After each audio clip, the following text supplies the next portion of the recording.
Merhaba arkadaşlar, yepyeni haberlerle karşınızdayız. Afra Saraçoğlu Mert Ramazan Demir ile ayrılık iddialarına net yanıt verdi.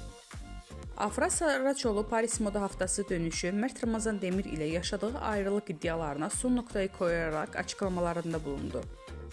Ünlü oyuncu Afra Saraçoğlu, Paris Moda Haftası'nı döndükten sonra İstanbul Havalimanı'nda gazetecilerin açıklamalarında bulundu.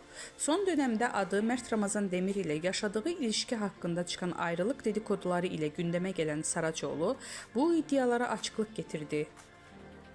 Saraçoğlu yeni projede olan Abi dizisinde başrollerini paylaşacağı Kenan İmirzalıoğlu ile arasındaki yaş farkı hakkında sorulara da yanıt verdi.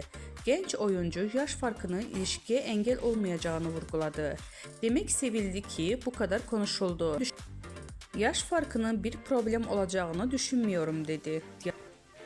Gazetecilerin özel hayatı ile ilgili sorularına da açıklık veren Afra Saraçoğlu, Mert Ramazan Demir ile olan ilişkisini sonra erdiğini şu sözlerle doğruladı. Artık bitti gitti. Bu açıklamasıyla ayrılık iddialarına son noktayı koyan